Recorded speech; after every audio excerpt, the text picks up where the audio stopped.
different because I'm here to talk about my book, Patriot, Not Politician, Win or Go Homeless. And I think there's some lessons in my book that we might be able to learn from for California, because in a lot of ways, almost everyone I know and almost every group I've spoken to recently is a third of the size that it was, and so many people are leaving the state, or they've gotten burned out from doing all the work themselves, or they've just given up. They just don't believe there's any hope for California.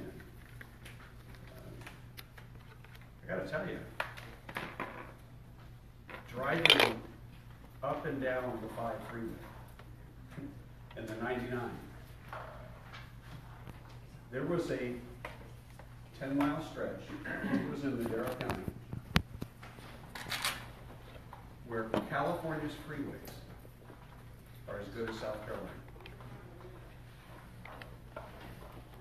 And that's it. The rest of the place, they're third world. The rest of the state, our roads are falling apart. My wife and I were driving, it was late one night, she's always having to work, she's working 2 jobs right now, I'm working 2 jobs, we're trying to do, like a lot of people, keep everything moving. So she was sleeping so that the next morning she wouldn't be completely exhausted.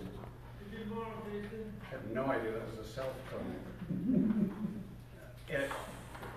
We hit a 2-foot divot in the highway that just sunk, disappeared, and then bounced back up. It was only one of those little under crossings where they have water going underneath the freeway.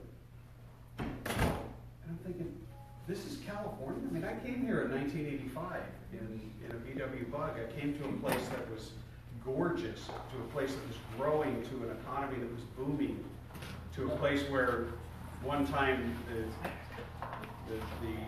standard bearer of the Republican Liberty Movement, who's on your beautiful sign that Scott showed me on the way in, was governor.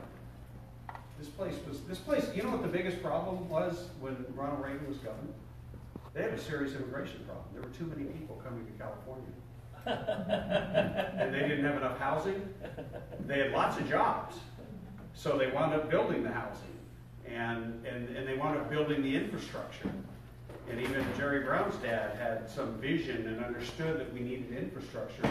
And yet, when you look at where we are today, when you look at this great state that is in such a sad state of affairs under the totalitarian regime of Marxist progressives who believe the government should control everything you do, who believe the government should steal every penny you have. It's really important for us to figure out a plan of action, what we're going to do about it. And so, a lot of what I have written in my book is instructive to that end, because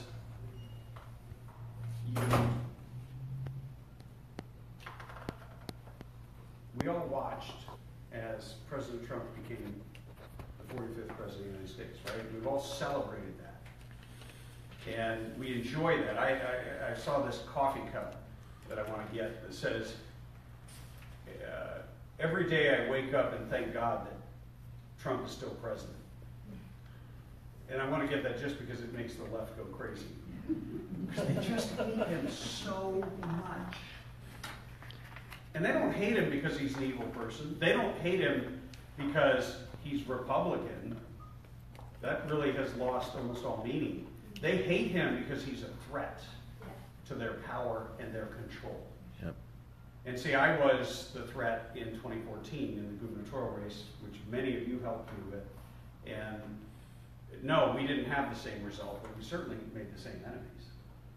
It was the whole establishment cabal of Mitt Romney, Jeb Bush, and even Pete Wilson here in California, and Condi Rice, and all these others who raised money and signed their name to a mail piece, a hit piece on me, that was 98% lies according to some newspaper articles. But here's the thing. right now, we actually have an opportunity to take the governorship if we had the right candidate, and if we had the right, someone who understood what it's about, someone who understood the opportunity, somebody who understood what could be done with an opportunity like this. We have the Democrats in a civil war. They're at the beginning of their civil war, by the way. You've got the Bernie-crats versus the establishment. And maybe, hopefully, we're at the end of ours.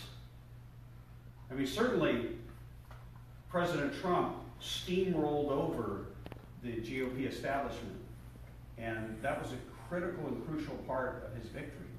He needed to win that one for us. And those of you, how many of you in here are Reagan fans? Okay? How many of you in here know that one of the very first battles that Ronald Reagan faced to become governor in 1966 was in the back rooms of the Republican Party? The moderates and the liberals and the leftists within the Republican Party were his biggest enemy. He took them on. He shut them down. He beat them. He out-argued them. He won people to his side. And they attacked him relentlessly. And they trashed him. You know what they called him? They called him a racist. That sounds familiar. But I digress a little bit from my book, in part because I've been giving the same speech over and over again. All of it's almost like running for governor. It's like deja vu going on here. But I published my book on December 18th of 2016, in large part due to my beautiful wife, Rowena, who's here with me today. And, you know, she says, you just got to push the button. By the way, I pushed the button in LA County. I hope they don't charge me extra for that. We were at Parker's Lighthouse enjoying some clam chowder and a beer and the beautiful sunshine, because we, you know, where we live, it was snowing. And anyway, I knew the book wasn't perfect. I knew there were still a few typos in it, but she said, you've got to get this out in time for Christmas so that patriots can give each other a gift. So I sent it out to my email list, which is something like 80,000 names. And lo and behold, I get a phone call a couple of hours later from a reporter. And he used to work for the LA Times. Now he's at the SAC-B, and he says, Assemblyman, could I get a copy of your book? I said, sure. You know, just thinking, there's no bad press, right? I mean, if we learned anything in the Trump era. So I sent him the book. 2 hours later, he calls me back, and he says, Assemblyman, I suppose he just sped read the book. I don't know. But he says, Assemblyman, I'm very concerned about you and your political future. Anytime the LA Times or the Sacramento Bee or any reporter really is concerned about your political future, you need to be wary. And I just said, why, Chris, I didn't know you cared. And then he says, I don't know if you know this, and this is totally off the record, but your book is very open, and you may have just jeopardized your political future. And I said, dude, first of all, I know what's in the book. I wrote it. And second of all, it's not a political book. It's certainly not a campaign book. If you haven't noticed, I'm not running for anything. So, but I do want you to know something, and I want you to put this on the record. The reason I wrote this book was to be obedient to God and give testimony to the miracles that He has done in our lives, including putting a call on my life, including getting me elected the first time to the Assembly. And miracle of miracles, he quoted me verbatim, put that in the story along with a very misleading headline, but you know, it is the Sacramento Bee. And he said, so the headline that went all over the state was, mulling another run for governor, Donnelly writes tell-all book. And I'm thinking, run for governor? I didn't say anything about that. But, you know, that's how they get their headlines. They always use a little hook. And it's astonishing the things that he thought were shocking in my book. And so he put on the front page the story about someone you may know, Charles Munger Jr., who bought the Republican Party for $3 million when they were in debt. And it was about 4 days after I lost the governor's race. I'm back in Sacramento. I'm a lame duck. And let me just tell you, how many people here have run for office and lost? Ouch. Thank you for your service, first of all. But doesn't it suck to lose? You put all that time, you put all that effort, and then when you're not victorious, it's just hard. Now, try losing on a level one step down from the presidency, and that's the governorship of California, when they have 9 news vans outside your election night party. I wanted to call it a victory party. I guess it's a good thing I didn't, because I lost a race everybody expected me to win. And I lost to the establishment. I lost to the very people, as I have already said, who came after Trump. And it doesn't make it any less painful. You know, the next day you wake up and instead of, 700 emails in your inbox and, 50 phone calls and maybe 100 texts, it's pretty much zero. You're a nothing. You don't exist anymore.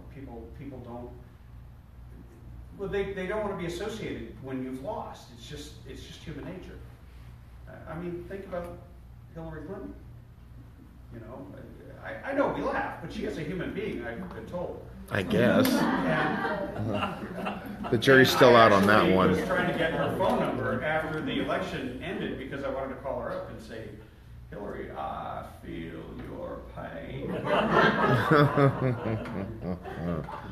It's no fun. So here I am back in the Capitol. I'm a lame duck, right? Because I have a couple months before I'm turned out, or not turned out, but I'm out of office. I actually gave up my seat when I chose to run for governor. And anybody who's serious will not run for 2 seats. I'm sorry, you can't serve 2 masters. You have to be 100% committed. So I'm standing there, I'm in the quad, and I'm just sort of looking out into space, and along comes Travis Allen. He says, I'd like to buy you a sandwich. I said, great, you can pay for it as long as I don't have to eat with you or anyone else. I just don't want to talk to any people. And he's like, oh, no problem, dude. So I got my sandwich. I'm standing there, well, sort of waiting for them to finish it and call me, and I'm just looking out into space, and all of a sudden I see Charles Munger Jr. And then I see his little minion, Luis, and I see all these Republicans coming up and kissing his ring. And I'm thinking, wow, I don't know what happened. Maybe I had a look on my face. Maybe it was a glare. And then pretty soon they're gesticulating at me and sort of it seems like they're making fun of me or pointing at me. So I feel myself being propelled toward him. And all of a sudden, all the Republicans just vanish like rats off a sinking ship. And I'm thinking, oh, they must think I'm armed or something. And, I guess you guys never heard about the airport. Anyway, so I get there, and Charles extends his hand along with Luis. Ordinarily you're polite, right? It's the thing to do. But I just looked at him and said, why would I shake your hand when you just spent $500,000 lying about me and my family? And he was a little bit taken aback. He said, well, wait, if I said anything that was untrue, I will absolutely, positively print a retraction in the newspapers. I'm terribly sorry. I said, I'm sorry. Well, I don't think I said I'm sorry. I might have used some words I can't repeat here. But I said, 5 newspapers, including very liberal newspapers like the SAC-B, Mercury News, San Francisco Chronicle, LA Times have all called you a liar. And, damage is done. I said, but now that we're here having this little chat, I just want to know something. I want to understand something, because you bought the Republican Party and you control it with your money. And I just want to know, what is it about Christians and constitutionalists and conservatives that you hate so much? And he said, oh, no, I go to church. I said, dude, I don't want to hear about it. I just want to know why you spend 80 to 90% of all the money you spend. You always find either a liberal Republican or a leftist Republican, or you just leave the Republican Party altogether like you did in the governor's race, and you go find a Democrat to support. What is it about the principles of the Republican Party that you hate so much? And of course, he wouldn't answer it. And he tried to deny it and give me examples. But time after time after time after time, in race after race, and I'm not talking about in his neighborhood, for his representatives, he put millions of dollars behind the guy who became my congressman, who just the other day was one of the 24 who voted to spend military money that's supposed to go for our defense on sex reassignment surgery for people paid for by the taxpayers of the United States. He was one of the 24 Republicans. And, oh, by the way, how many of you like the top two? Top two what? The top two primary, the jungle primary. He's the guy who financed that. No, Put all the money behind that. He is a guy who wanted to wreck and destroy the Republican Party and put a halt to the conservative movement. Thank God for Donald Trump, who understood these kind of people and understood how to fight them. I wish that I had gone to the Donald J. Trump Graduate School of How to Treat the Media. Because by now I'd have a PhD in it. And I'm telling you, if I ran again, it'd be real fun. If a reporter asked me a question like they asked him, I would just say, hey, that's a really stupid question. Do you have a better one, or shall I move on to someone smarter? See, that's what they did. That's what he did. He took the Alinsky playbook, turned it around with a sense of humor, kind of like what Reagan used to do, and turned it back on them. And basically became the cool guy who is beating them at every turn. And that's the way that we are going to win back the greatest state in the union. But we're not going to be able to do this ourselves. We're going to have to, and I'm not going to give you the playbook that you hear all the time within the Republican establishment. You just need to go out and reach out to blacks and Hispanics and young people. No, that's ridiculous. If you ran a really successful company and you want to sell a product, you don't care who's going to buy the product, right? You just want sales. So if you want sales, what do? You make a great product that people can't live without. There's a whole lot of people out there that don't know what's wrong, but they know that having to pay extra tax when they already pay the highest taxes in the nation just to do the stuff government was supposed to do, it's a no-brainer. When we're handing out freebies to illegal aliens to go to college, and we're telling Californians whose families have paid in for generations, you're out of luck. And you have Californians who are sending their kids out of state just so they can get a spot in college. People get it. They understand there's something very wrong. By the way, 25% of Democrats are on that issue. When I worked to repeal the DREAM Act, and many of you helped me, we were working side by side with very liberal Democrats. But you'll notice something. I'm not talking about politics, and neither was President Trump. He talked about things that matter to people. People care about their pocketbook.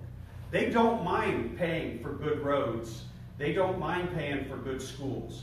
We built one of the most amazing university systems in the world. But they don't like paying twice and then getting nothing.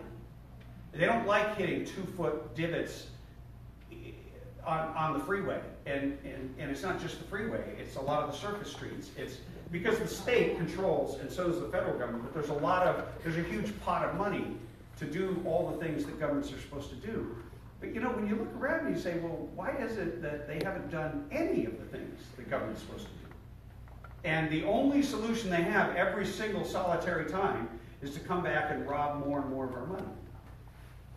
That's a massive opportunity that we could exploit. Now, the Republican Party is, for the very first time that I have witnessed since my coming to California, since Prop 187, this is the first time I've seen the Republican Party try to do something. They've tried to recall the guy who was one of the deciding votes, State Senator Josh Newman, who's in a seat that they could possibly take out. They've taken some of their money that they don't spend in any of the races, by the way. They didn't spend in the 2014 gubernatorial race, even though they worked very hard to keep any money from coming to me. But they have targeted one race, and they've gotten the signatures. The only problem is the Democrats were once again one step ahead, and they took the recall race. And if it had just been a recall race right in the middle of, you know, nothing else going on, when nobody's paying any attention and there's no reason for people to go to the polls, it would have been pretty much a no-brainer to get a Republican in there. They moved it all the way to the general election in 2018.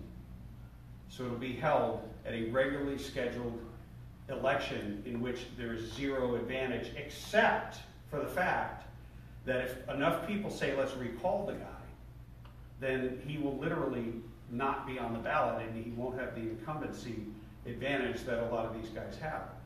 But I don't know, it remains to be seen, because the Republican Party's strategy, at least in 2014, when I ran for governor, was to lose.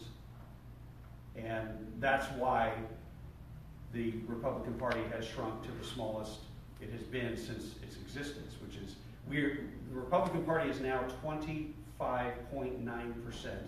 of the registered voters in the state of California. Wow. 25.9. And it shouldn't surprise you, because in the year of Trump, when ordinary people from across all walks of life, and Arthur can attest to this, he's out there with people that are mostly non-Caucasian and under the age of 30, who are Latinos for Trump. They're the most hardcore people I've ever seen. They're getting in the face of the left. They're actually making an impact and a dent, and some of them are getting some really good coverage. But here's the thing. The Republican Party, the establishment elites, when I say the Republican Party, that's what I'm referring to, not you, turn their back on Trump. They turn their back on Trump in a year when Trump helped people sweep into office across the country, and the people who turned their back on Trump lost. That's what's so amazing. Now, why did they lose? They lost because they weren't in touch with the movement of the day. They weren't in touch with the fact that we had done something that became, non-political probably isn't the right word. We transcended politics for a moment, because it became about the people versus the establishment. Because the established political parties had left their true beliefs and their base, and it was on both the Democrat and the Republican side. And a lot of people felt like they had nowhere to go. And so, but a lot of them were leaning Republican.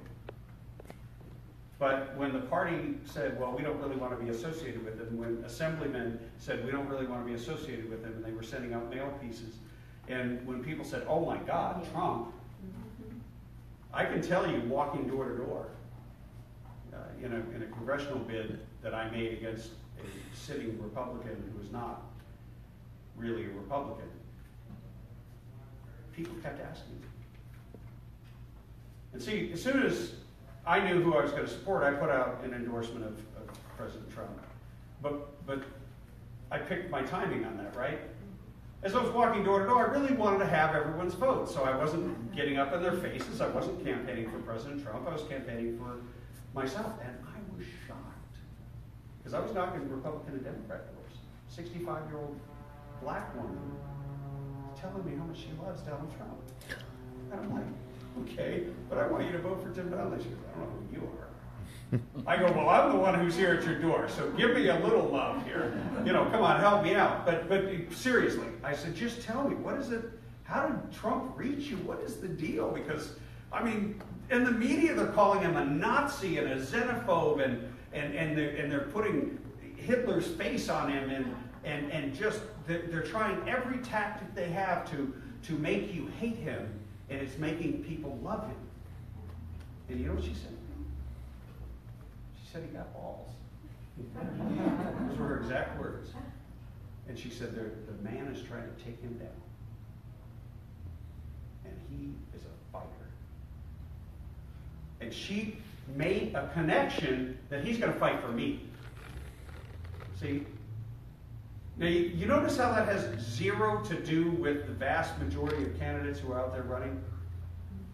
And unfortunately, we don't really have a champion running for governor at this point. And believe me, I've thought about it, I've considered it, because I understand the nature of the fight. But I've been praying about it and have not been given a clear direction. And one of the things I've asked God for is, hey, $10 million would be really nice. That's kind of a sign that I'm supposed to run.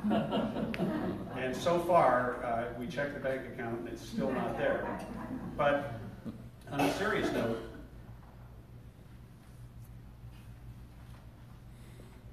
there's something Reagan-esque about this moment. If we understand, and Trump is not as Reagan-esque as I would like him to be at times, but he understands this moment.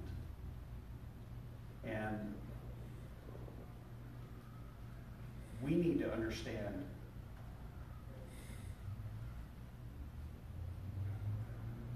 that in order to truly win, to truly have a victory, we've got to send somebody who will be a threat to those who have become the greatest threat to our natural God-given rights. The ones that governments were formed to protect: life, liberty, and the pursuit of happiness. And see, when you send somebody who's a threat, you know exactly how the establishment and those in power feel about that threat by how they treat them. And if they use the playbook and come after them and call them a racist and call them all kinds of names and demand all kinds of things from them, like tax returns and other things that they don't demand of other candidates. I mean, when you look at how the media is treating Donald Trump versus how they treated Hillary Clinton, right?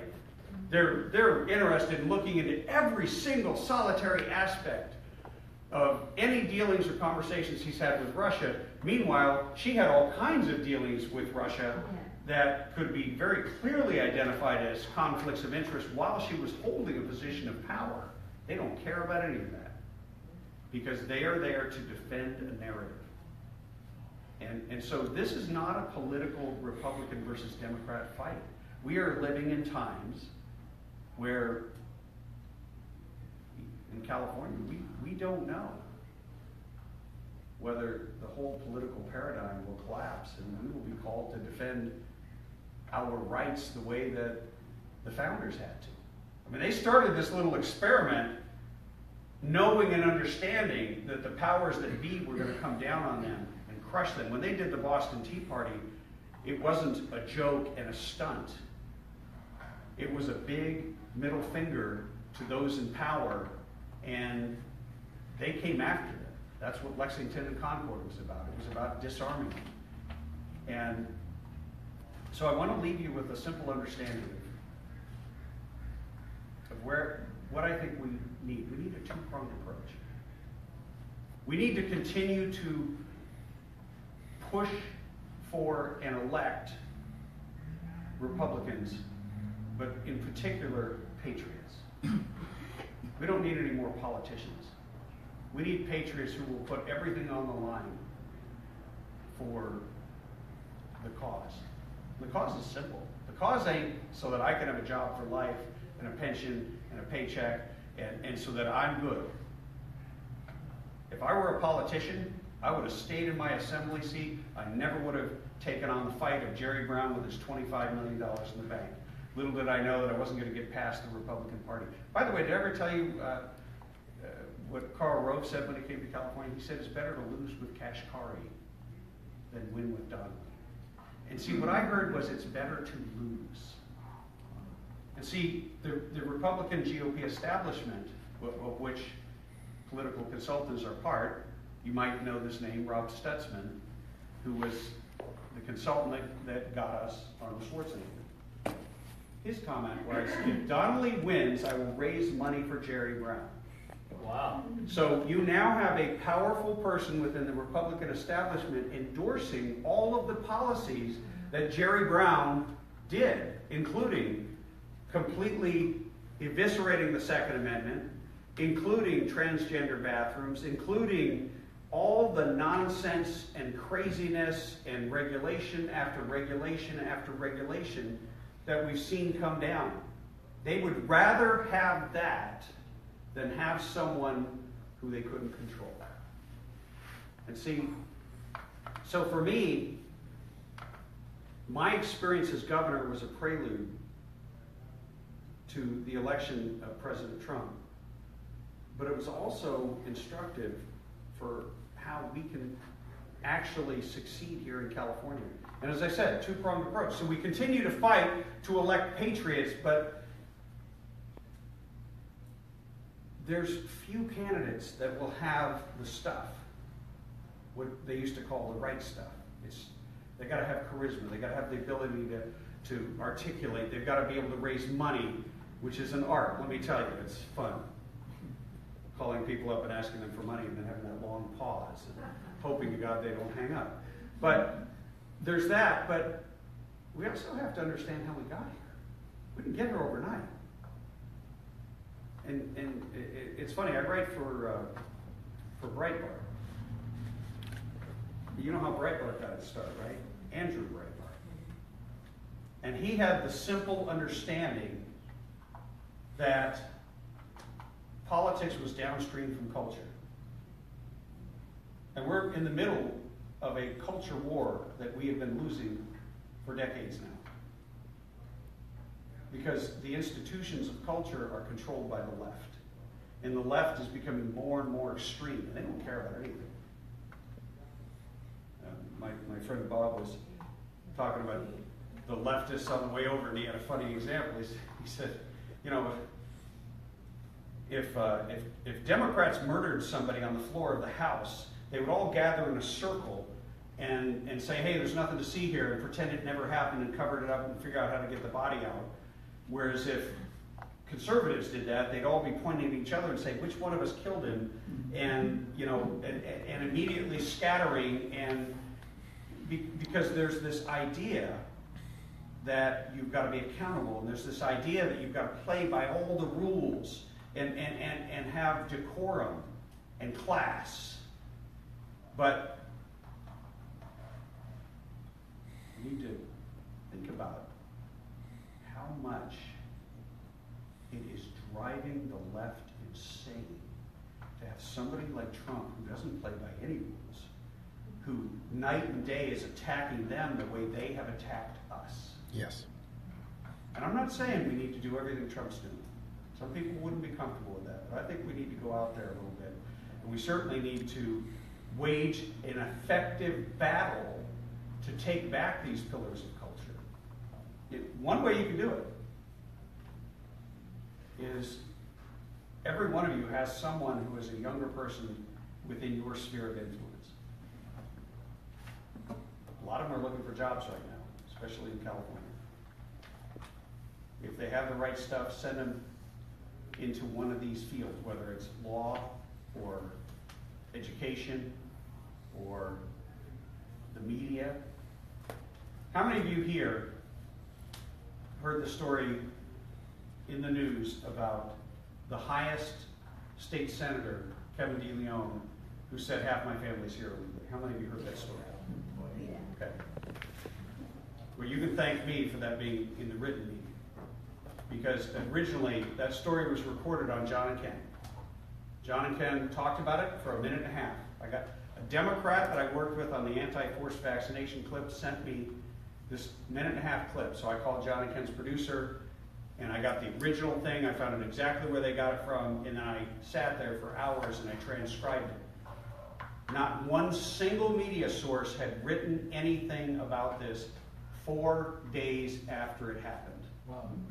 And this is shocking, because he didn't just say, half my family's here illegally. He said half my family's here illegally and they commit identity theft as a course of getting a job, and everybody does it. And by implication in his comments, which were made in a public hearing. Now think about this. There were Republicans on that committee who could have taken this tape and leaked it to the world.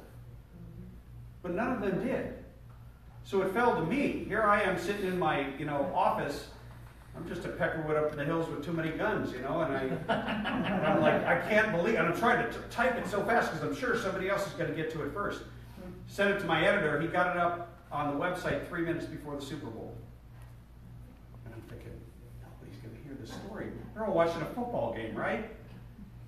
Well, I sent it to Matt Drudge, and 3 minutes later it was on the Drudge Report.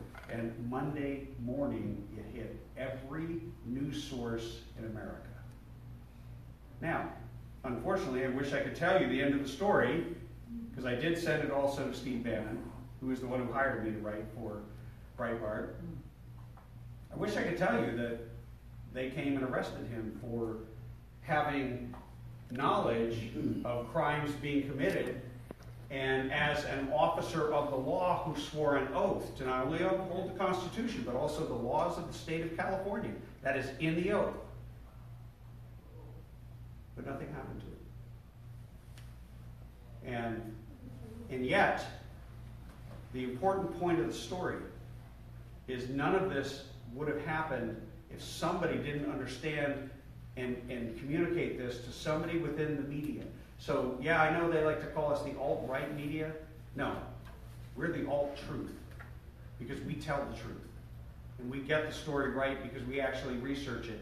And we make sure that we have the facts straight. And then we tell you what happened. What you do with that, that's on the culture. That's on the society.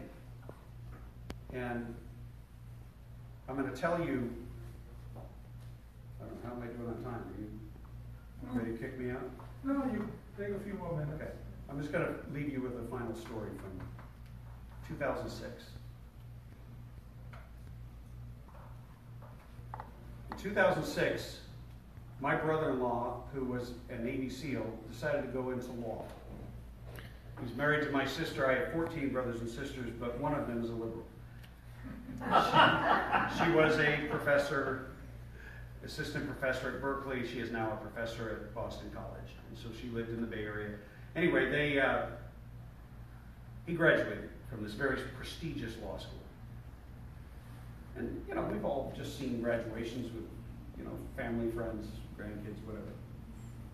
It's a festive time. It's a great time for the family. We launch a young person into the world. And we might do it with lays and pictures on Facebook, and we're sort of competitive with each other and want to have the best lay or whatever. That's sort of a big thing, at least in my family. But I was shocked. First of all, the speaker of this thing was Gavin Newsom in the height and at the beginning of the debate over traditional marriage. And he had just approved same-sex marriage in San Francisco, and that's what his topic was going to be at this graduation. So I grabbed my boys, walked up to the top and said, okay, you don't need to hear all this crap. But then I turned around and listened while they were playing football, and I watched. You see, what they do at their graduation, and I don't know if this is true at every one of these high-level leftist type schools, but I imagine it is. They don't just go out and get a job. They go out on scholarship. They go out on a mission. They have a Soros-type group that funds scholarships for the first 3 years of their working life. And they had a mission, and they talked about their mission there. And they weren't pussyfooting around the way Republicans do. They said, we have two missions for you. You are going to do one of two things. One, this group over here is going to erase the line between legal and illegal immigration. We are going to destroy and decimate the immigrant haters in this country. By immigrant hater, they mean anyone who opposes illegal immigration. We are going to defend them in the courts. We are going to go into the culture. We are going to change the language. The word illegal alien, we are going to stamp out, even though it's a legal term that is in the federal code. And they've done that. Here we are, a decade later. They've done it. Second mission, we're going after those evil people known as Christians, especially white Christians. They didn't say we hate. They said they hate. They're the most intolerant people on the face of the earth. And we are going to target the traditional family, traditional marriage, and we are going to decimate that so that we have a level playing field and everybody's the same. And I didn't hear anything about all this gender stuff, but I guess they got done with traditional marriage so fast they had time for icing on the cake. And so, but it's nonstop. Their assault on the culture is unapologetic and it is nonstop. And so we have got to be raising up culture warriors with a 10, 15, 20-year plan to take back territory, just like you do in a war, and take back ground, and understand and control some of the debate. We are in Torrance, California. At least some of it. And so, that's not politics. That's culture. But it's the foundation of politics. And all politics is a Share it discussion now. of how we're going to be ruled. Whether we're going to rule ourselves the way the founders intended, whether we're going to have a government that stands up and protects and safeguards our natural unalienable rights, or whether we're going to have a government that becomes the greatest threat to them until they finally cost you a family member, cost you a business, cost you property, or cost you your life. Yep. So that's really the question. All the answers, by the way, are in my book. And it's only $20. I'll be signing them in the back. I've got, I take credit cards, checks, cash, and look, here's the thing. If you don't want to read my book, or maybe you're not even into reading books, but you know a young person that might want to get into politics, this book is divided into 3 sections. The first part are miracles and inspirational stories, and I've been told it's a good read. The middle of the book is called Inside the Building. It's the day they let the wrong guy in, me. And the end of the book is about my journey pre-politics as a leader of the Minutemen and the insights I gained into those who control the levers of power. It might be something, if you're trying to inspire a young person into either politics or education or the media or law or one of these fields where conservatives often fear to tread, it might be something that sparks an interest. I'll be glad to sign the book out to them, but I want to just leave you with a simple encouragement. We didn't get to this moment in American politics when we elected a president who is taking a stand and standing for us alone. It happened because of the work that you did plowing the fields. Some plow, some plant, some water, and sometimes somebody else harvests. But that election of President Donald J. Trump is a credit to the work that you have done and continue to do. God bless you and Godspeed.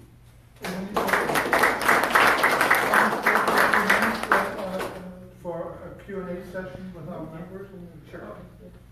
Well, I have one question. Well, I think I was pointing to the gentleman over there first. Did you make it to the Trump inauguration, by chance?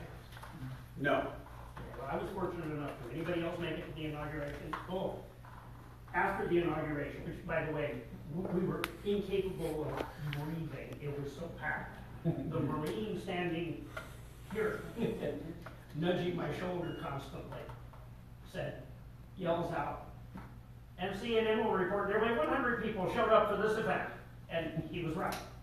We laughed at that, but we thought, well, that's what happened. We know that. I had planned, we were going to go, my wife and I, we were going to go to one of the balls.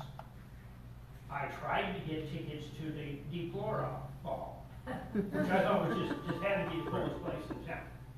The tickets started at $350, and then immediately began to be pressured upward and upward. I found out why. It was put on by Gays for Trump, the TLRA ball, and the women for Trump, the Latinos for Trump. They were out in just enormous.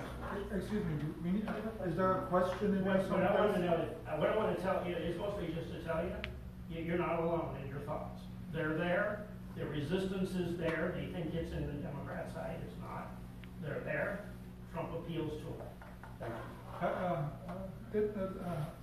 Our Secretary Helen has a I want to question. make sure the notes were accurate. You said a two-pronged approach was the first one to continue to fight Continue electing patriots. elect patriots, and the second take back our culture. Yes. And those are yeah, I just want to clarify. Thank you. Dr. Late, you had a question? So how did Kashkari get to Minneapolis? How did he get what? How did he get to the Fed? Well, he's obviously extremely connected. He put $3 million of his own money into the race. As a matter of fact, he said he was only going to put $2 million in. And then I remember the day when he put another $1 million in. And by the way, if you don't know who Kashkari is, he was my opponent. He was the Democrat who twice voted for Obama and was proud of it. And then he endorsed and voted for Hillary Clinton over Donald Trump. So he was a Republican for 1 minute while he was running for governor of California. And in between those bookends, he was a Democrat. When I saw Rupert Murdoch write him a $27,000 check, bells went off. Because, you know, I realized for a long time, because Rupert basically sent out a memo to everyone at Fox News, do not have Donnelly on ever. And you've heard about equal time. They were having him on almost every day. So he's there with all the financial gurus who essentially have the power to appoint somebody to the Federal Reserve. And he was very close to Geithner. He was the guy in charge of TARP. Excuse me. The tax evasor. Sure. Right. So the bottom line is, the day he announced for office, he had $1 million in his bank account, and almost all of it came from Wall Street. So he's very deeply connected there. I think a deal was made of some sort. Now, you can't legally pay a guy back who puts his own money in a race, but candidates, the way politics works, political parties and candidates can put unlimited funds into their own account and use it as they see fit. A political party can actually donate unlimited funds to a candidate, which is extraordinary. There's no other power like that. And it's clear that they just didn't want somebody who was known as a Minuteman, somebody who believed in the sovereignty of this country, somebody who would expose the corruption in there, and so they put him up as a patsy, and they took very good care of him. He's now got a job where he's making several $100,000 a year. Yeah. Changing a little bit back to California,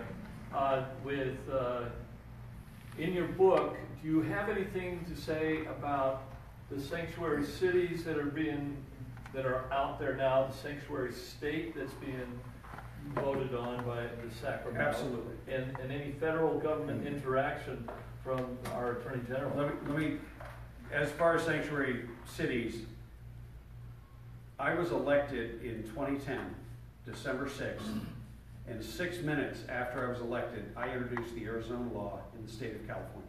Wow. And the Arizona law holds cities accountable for being sanctuaries. Because it was a very, very deeply personal issue. When President Trump introduced Jamil Shaw, the father of the young black man killed in Los Angeles, he's a good personal friend of mine. I brought him to Sacramento to testify in that hearing. So in terms of the debate, President Trump did something that none of us could do. We all did it. Many of you did it, working to try to raise the voice of the person who was the victim of an illegal alien criminal. What I think we could do now in California today is very simple. And some of you may have heard me. I'm going to lay out a commercial that I think the Republican Party ought to run. Very simple. You know how they always try to pick our candidates, right? They want the one who's going to be the least effective, the most boring, Jeb Bush. They want the weakie, the establishment hack, right? They want to pick them. Well, right now, we've got Gavin Newsom, who is a leftist, and he's charismatic, he's good looking, he's got a lot of hair, and he knows it, okay? So, but Gavin Newsom has a history. So I would run a simple commercial, just to damage him and maybe get someone like John Chang, who, by the way, is a Christian. He prayed with me and met with me when I ran for governor. He is much more conservative on almost every issue. Okay, so the commercial we would run, you've all seen the ASPCA commercials where the dogs are in cages, and, you know, the music is going, and you feel yourself reaching for your wallet. You're almost about to give money, you know, and then you maybe recover your senses and remember what you were told about the real truth behind a lot of this stuff. But anyway, we run a commercial like that. Starts out with that music. But instead of dogs in cages, you see Kate Steinle. Gorgeous, 32-year-old woman who was cut down in the prime of her life by sanctuary city policies, and you have the headline. But it's family photos you're seeing. And a picture of Reuben Morphine. And no, Excluded. This is my commercial. It's Yeah. only going to be. Well, we should have that one too. It's only going to be Kate Steinle, because Kate Steinle personifies inside and out. There's a beauty that comes through in the photographs. There's not going to be a lot of words in this commercial. So once that's done, it just says on the screen, what was her crime? Wrong place, wrong time. What was her hobby? Holding fundraisers for disabled kids, and you show a picture of her doing that. Mm-hmm. And then the next scene, you see similar photos of Anthony, 48 years old, and his sons Michael and Matthew, 16 and 20, who were also cut down by sanctuary city policy by an illegal alien gangbanger who got a gun, and there's a headline. So you see the headline, you see that, and it says, what was their crime? Wrong place, wrong time. What was their hobby?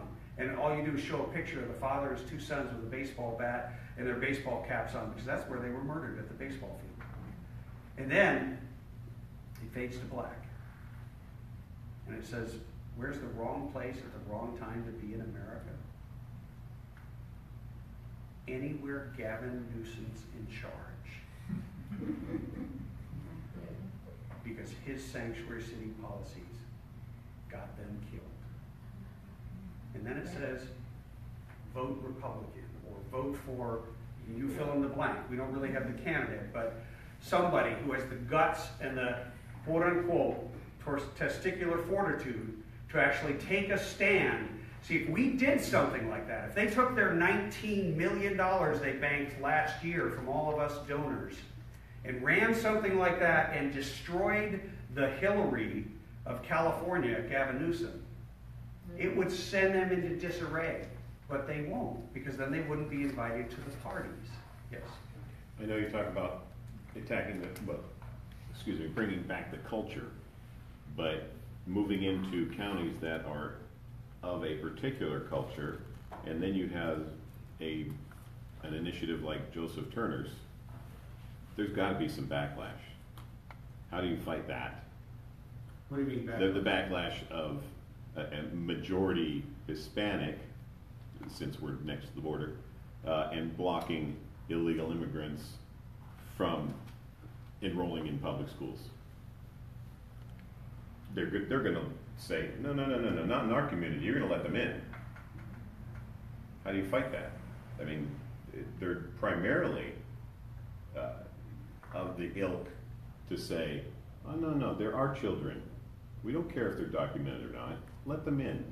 Well, they actually, you're misstating it. They actually prefer people who are legally present. No. Matter of fact, in Fresno, the board, a friend of mine's on the board there, and I've asked them to give me the document. They've said we're prouder of the illegal aliens, they call them undocumented students, that we've enrolled and given your money to than any other students. Well, that's what I mean. But in those smaller communities where, say, the Joseph Turner initiative spreads, how would you counter that as a conservative angle to say, yes, you should block?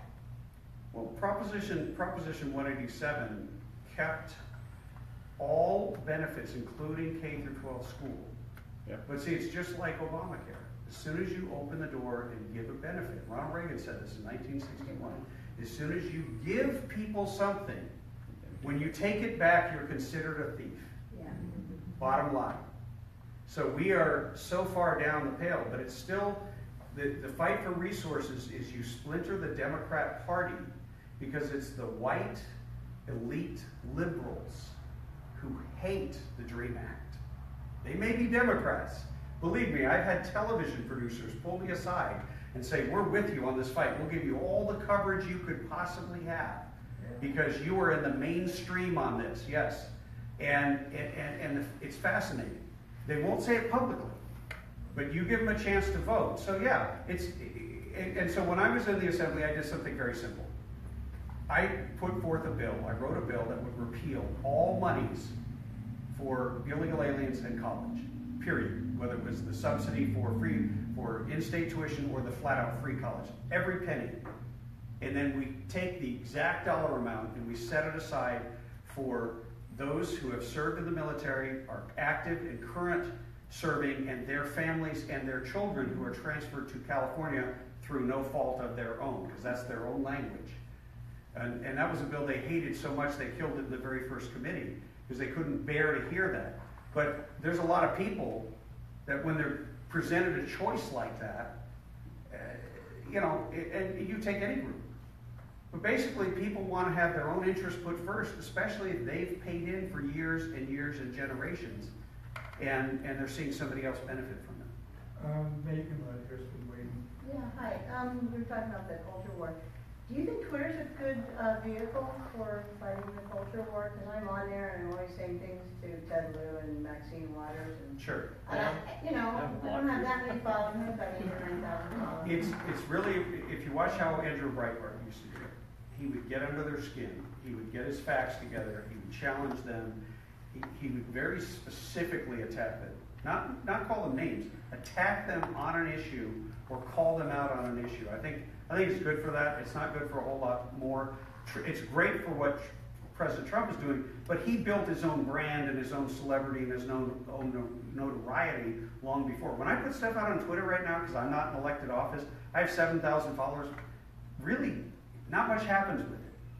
So there has to be sort of a je ne sais quoi. If you are out there in the streets, let's say you're like Arthur and you're out at one of those rallies in the middle of things and you're tweeting something, you're going to get a lot more attention right now than if you're just an average Twitter user. So I wouldn't spend a whole lot of time on it. I would think it would be much more effective to take your phone and your camera and go Facebook Live at one of those meetings and record, especially when they're holding a meeting for people in the country illegally to teach them how to not get deported on our tax dollars. Because they're basically teaching them how to flout the law. Yeah. And that has a resonance and a connection because people understand it's wrong.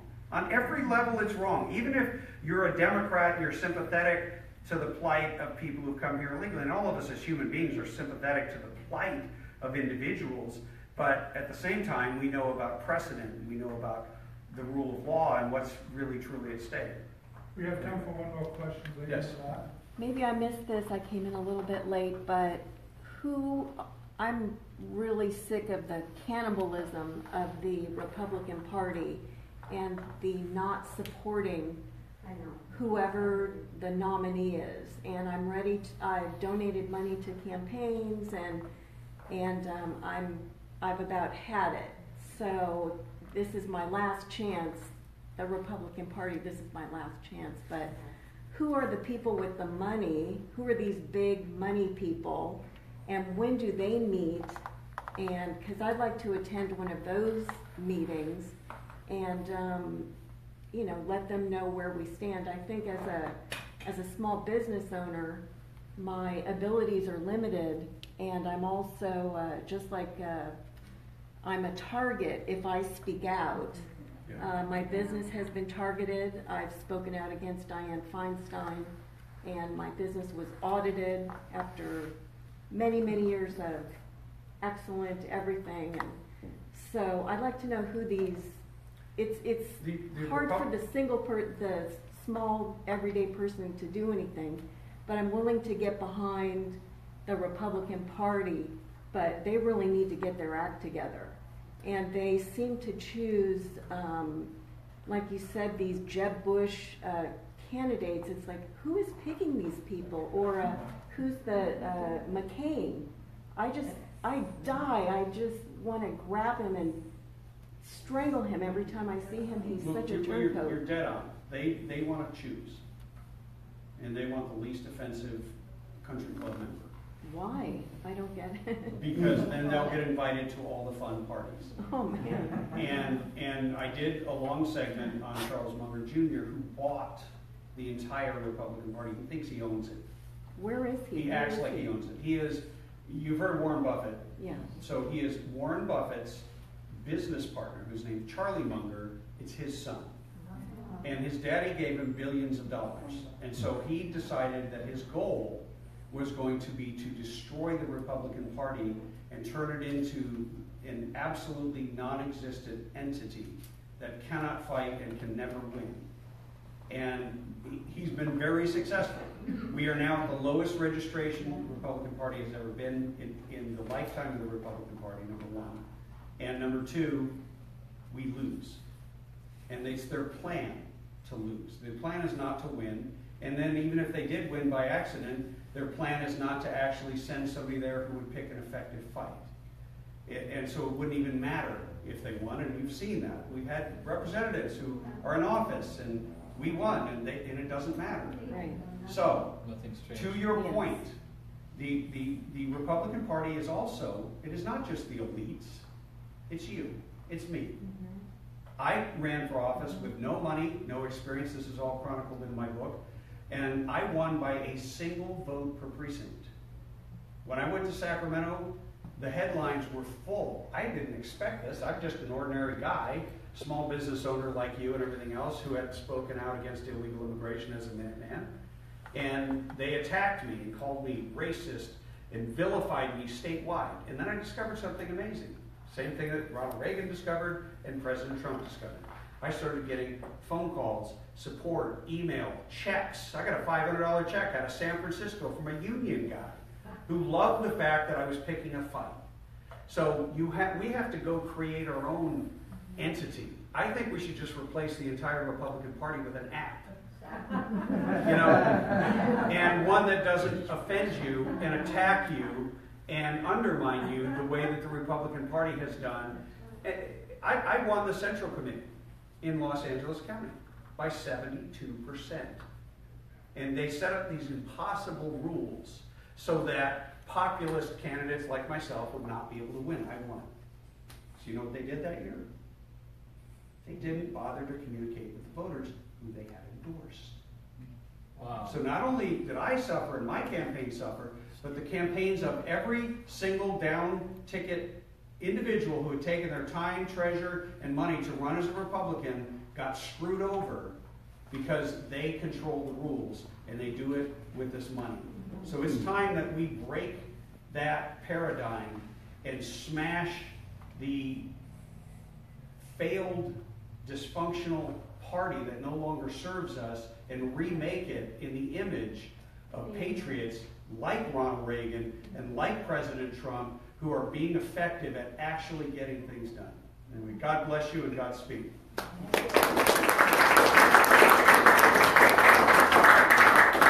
Let's take a 10-minute break. Tim is going to be in the back with his book. He'll also answer any other